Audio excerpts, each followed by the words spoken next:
In a comfortable house surrounded by loving family, two babies are born, Wanda's twin boys. Her husband Vision watches over her and the children lovingly, delighted at their birth and the start of their new family. For a moment, everything is perfect. Wanda, we talked about this. Put it back. The voice breaks like stone through precious glass windows, threatening to shatter everything. You have no children. There's no one in this room but you and me. No, no! See? See? My beautiful babies! You cannot have children. You never could. Professor Xavier isn't saying these words to be cruel, but to be real. Real like everything in this room isn't. To Wanda, each word feels like a sharpened knife. Now stop abusing your mutant powers and put it back. You're only hurting yourself. These are my children. Wanda, put the world back now. Everything shatters, turning to something cruel, hard, and real. There is no mansion with the sunlit windows, no sweet, warm babies held close to her heart. Only cold stone and an even colder reality. Oh God, I killed them. I killed the Avengers. I killed my husband. Oh God. Xavier does what he can for her. Most of the time, all he can do is keep her asleep while he and her father watch over her. But Wanda has always been a very strong mutant. They both know it will not be enough much longer. And so, a meeting is called in New York among the X-Men and remaining Avengers to decide the fate of Wanda Maximoff. Quicksilver rushes back to the remains of Genosha where his sister sleeps fitfully. What are you doing here, Pietro? They are going to kill her. What? What is there to say? Put her down. Emma's words are cold and final. But several no's echo through the meeting room, Spider-Man and Captain America's among them. Dr. Strange and Xavier both admit that there is nothing more they can do to help or stop Wanda, should her powers grow even stronger. They don't wish to kill her, but at the moment, they see no other option. Finally, the group comes to a half agreement. Wanda was once their friend. If they can talk to her, determine what she herself would want, maybe it would make their impossible decision easier. But when they arrive at her room, Wanda isn't there, neither Magneto nor Pietro, and no sign of them visually, psychically, or even via magic. As they search the abandoned city, Xavier vanishes from their group without warning. In fact, everything seems off here, as if everyone is just a little misaligned, a few pages off from one another. Until Spider-Man alone climbs the steps of a central Genosha building where a blazing light grows brighter and brighter until it blinds him completely. Peter Parker wakes up in a warm bed in a comfortable room. A baby is crying. Peter, it's your turn. Gwen reminds him from her side of the bed where she's stolen all the covers. Peter gets up to go comfort his crying child. Over in Hartford, Connecticut, Scott Summers makes his wife, Emma, breakfast. Over in Ohio, Miss Pride tries to calm her wild classroom long enough to get a history lesson in. Okay, let's get into it. Who was the first mutant? And don't say Moses or Jesus. I'm talking officially. Who was the first mutant? Was it Prince Namor? Kitty is proud of her students. That same morning, renowned although human, psychologist Stephen Strange meets with a man named Robert, who has been having disturbing visions of reality falling apart. On this morning, Wolverine wakes up screaming from one of his recurring nightmares. He's even more on edge when he finds a beautiful redhead crouching over him seductively. He grabs her by the front of her loose top. The hell is this? James! What is this? There is fear and confusion in her eyes, so he lets her go. Her skin turns from Caucasian pale to blue as Mystique takes her natural form, coughing. You didn't mind last night. It's your redhead fetish. God, the hell is wrong with you today? Wolverine takes to the hallways where mutants in clean, strapped uniforms greet him familiarly. Nothing feels right. He bursts up a set of metal stairs and out into the open air where he finds himself standing on a helicarrier, the center of an array of robotics and aircraft flying high above the city. Each craft bears an unfamiliar flag. He remembers everything, every fight, every ally. He remembers Wanda Maximoff. Let's just grab Xavier and get out of here. What? James, are you okay? Because I think you owe me one hell of a... I remember. My whole life. Everything. What are you talking about? What did we do yesterday? What, metaphorically? Yesterday, what did we do? The mission was successful. Is this about the casualties? That's not like you. Don't beat yourself up about it. They were just a bunch of human grunts. What happened in Genosha? I don't know. I haven't seen a paper. What happened? Is Lord Magnus okay? Wolverine remembers. Something in the shadows. Oh my God, Xavier. While Mystique is still trying to calm him down, Wolverine jumps over the railing of the helicarrier. The landing hurts like hell, but now, as he claws his way painfully over the rooftop's edge, he has a good view of the city. Mutants fly about and show their powers openly to the world. They're featured on sparkling advertisements and television screens. People with powers being celebrated everywhere. No, not just celebrated. Normalized as a way of life, and there were thousands upon thousands.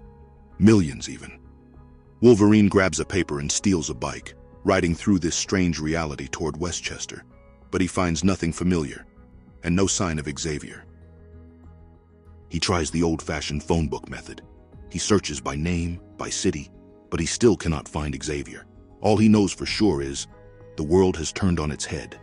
Because not only did he wake up next to Mystique this morning, but here, mutants rule the world, and the minority of powerless humans were their punching bags. Back in New York, Wolverine seeks out Tony Stark for help, but his team catches up to him first. That is, his team from this new reality. Jessica Drew, Mystique, Toad, and even Rogue and Kurt. He's popped a stitch. James, we're taking you back to command. Don't get rough in front of the civilians. We can't have it. Don't make the street sapes cry. Let's just walk out of here. How'd you find me? You have a tracker, you know that. Geez, I think he did pop a stitch. If only. Wolverine fights through the mutant team and crashes into the street. They follow him, gaining ground thanks to Nightcrawler. But several arrows hit the teleporter spot on, sending him crashing off Wolverine and onto the street. Wolverine drives his bike over several parked cars, flying over them, only to find his landing spot is taken by a cloaked figure, radiating darkness. Wolverine falls into that darkness, and it envelopes him completely. Ah! He crashes, not on the street, but under it somewhere. Someplace hidden. A group of people stand before him. Calm it down, mutant. Cage. He recognizes some of them, all battle-worn, strong-looking people, minus a kid, 11 or so, hiding behind the group. You know me? The hell is going on here? Love to talk to you, but you're going to have to crash your tracker. Luke gestures to the place on the back of his neck, indicating what Jessica Drew and the team had said. Still confused and on edge, Wolverine turns as another familiar voice speaks behind him. It's Hawkeye, back from the dead and aiming an arrow right at him. Do it. Cage, I need you to calm everyone down so I can... Impatient as ever, Barton takes the shot. Wolverine collapses in a spurt of blood as the tracker in his neck is pinned by an arrow against the wall opposite of him. The world goes in and out of focus for Wolverine. Luke's upset with Hawkeye. Something. They clearly didn't know who he was, but hadn't wanted to kill him either. Why? They're all pretty shocked when Wolverine stands up again. No sooner than he gets on his feet, then the ground comes crashing on top of them. Armored sentries peer down on them, searching for humans the way they'd once searched for mutants. Instinctively, Wolverine grabs the kid so she won't get hurt. Instead of scattering, the group all try to make it to Cloak, who envelops as many of his friends as he can and whisks them away to a safer place. As Luke worries for his missing teammates and what might befall them, he and Wolverine try to fill each other in. Wolverine's biggest question being, why him? Why were they looking for him? Luke replies he's been told some things, and he hoped Wolverine, as a rogue S.H.I.E.L.D. agent, could fill in some blanks.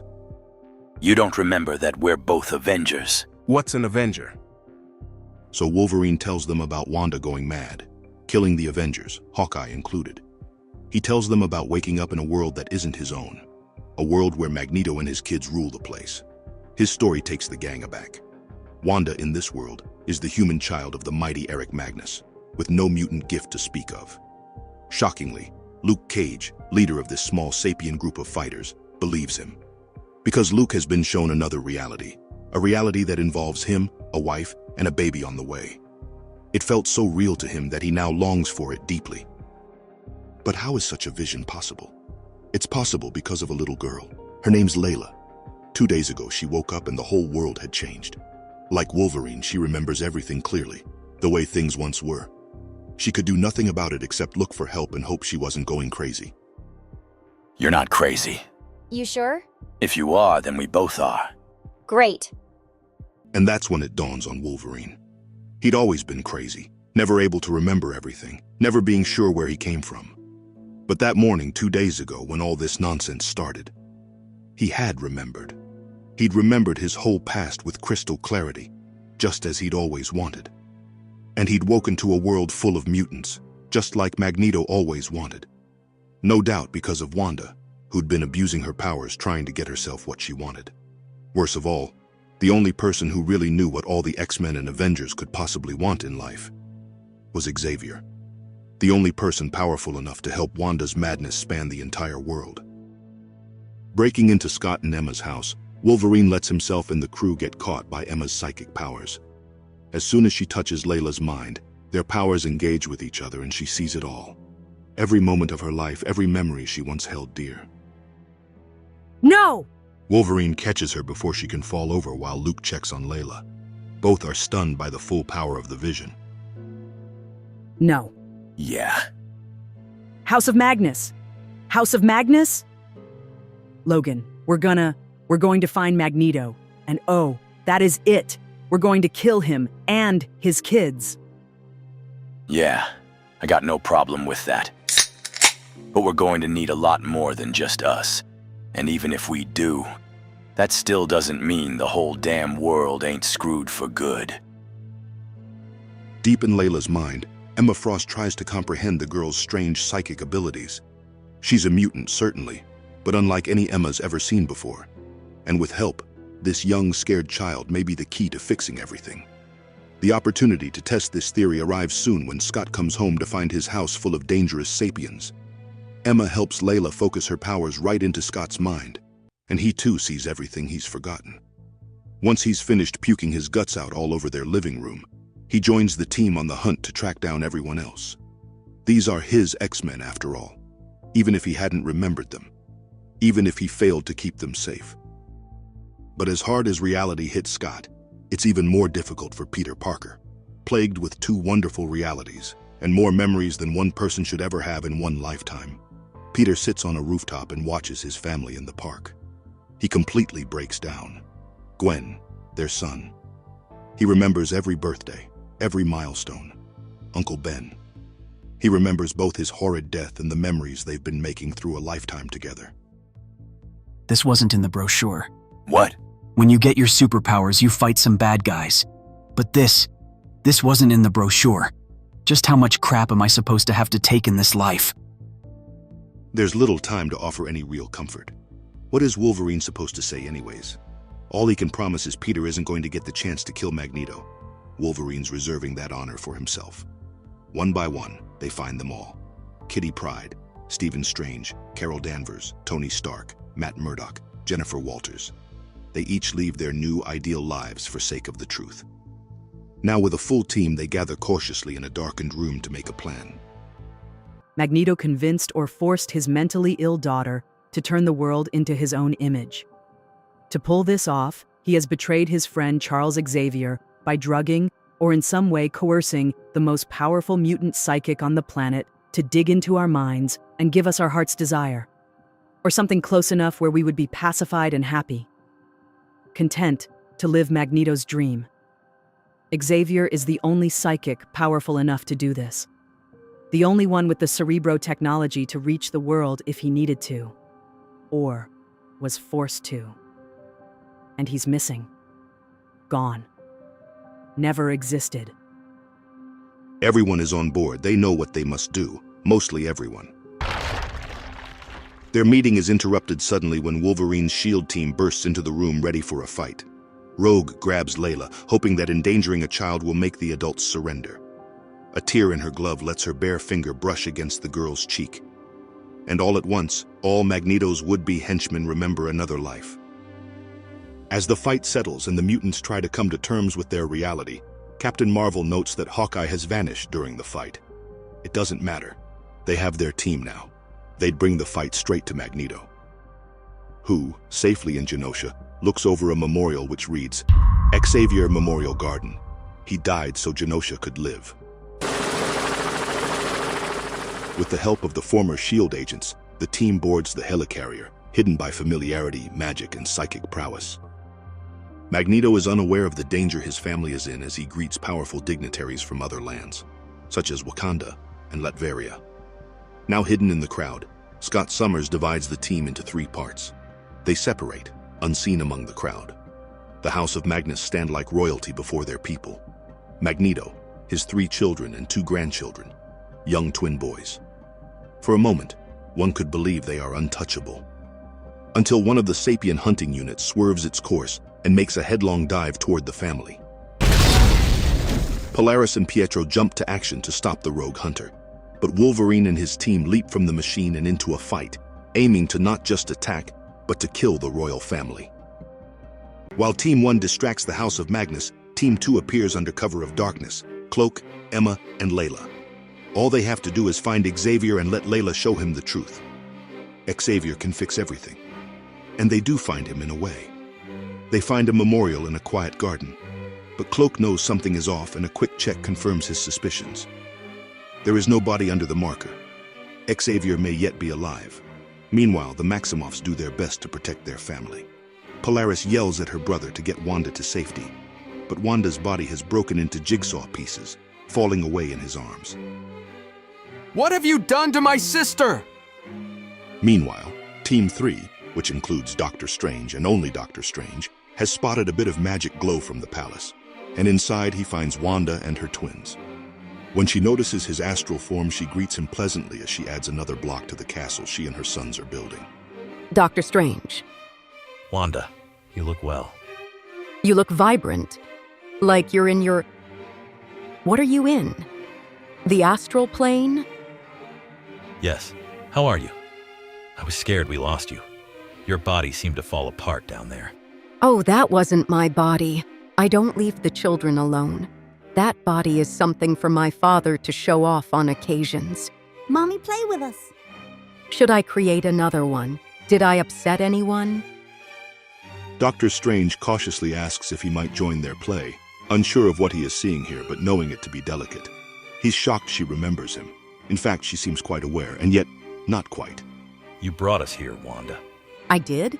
You created young Layla Miller to bring us here. I don't know who that is. No, I guess you wouldn't. You've created so much lately. That's what mommies do. That's what mommies do. I'm concerned for our friend's safety. I'm sorry?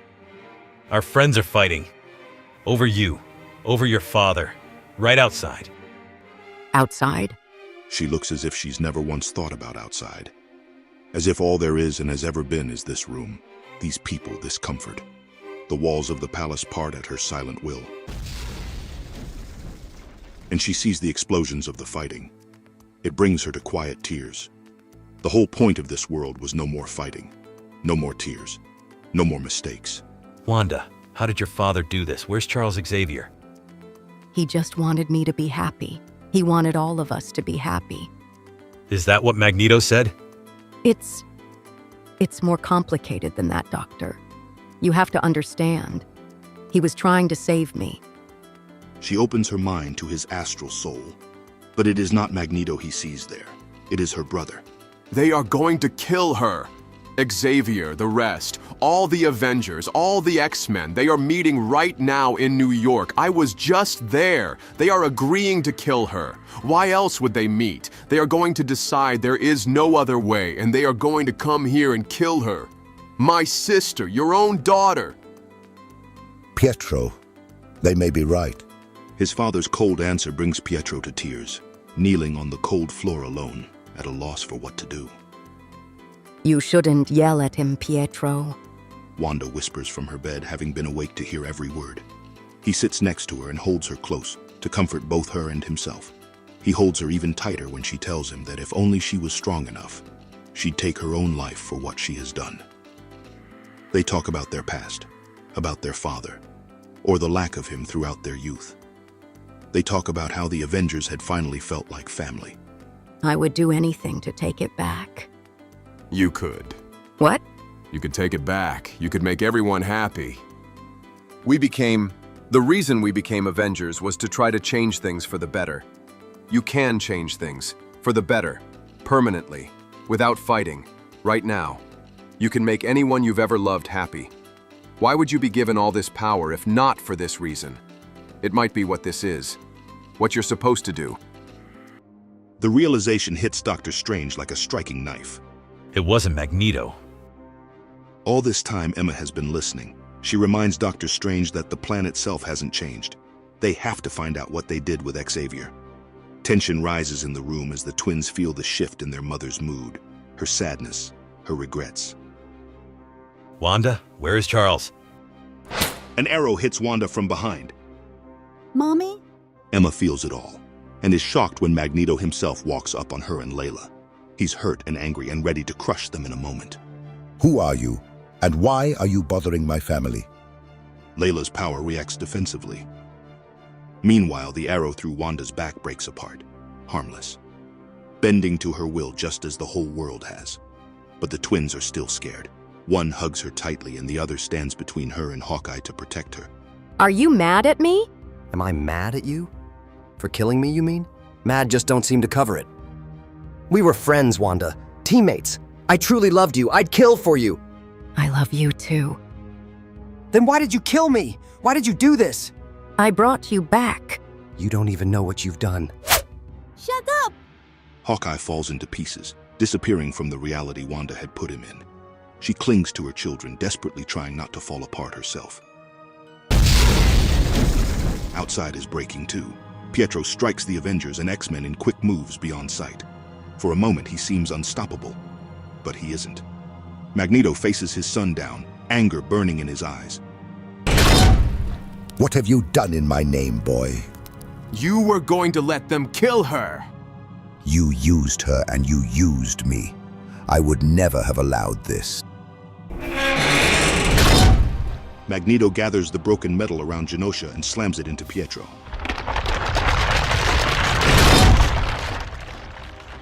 No, brother! Rising from the wreckage of her world, Wanda traps her father and removes the debris, revealing Pietro's broken body beneath. As shattered as it is, this is still her world, her rules. She brings him back from the dead. He only wanted you to be happy. Look what you've done to us, Daddy. Pietro was right. You ruined us before we even had a chance. Why would you treat your own children this way? Babies. Why? Because you actually think you're better than everyone else. The arrogance of you. You think because we're mutants, we're better than them. That we deserve to rule. That's what you wanted, and I gave it to you. But look what it becomes. She's spitting the words now between her tears. Even when you get what you want, you're still this horrible man. We're not the next step. We're not gods. We're freaks. Look at us, Daddy. We're freaks. Mutants. You chose this over us and you ruined us. Daddy? Oh no. Emma whispers, knowing the words about to be spoken only as they are said. No more mutants.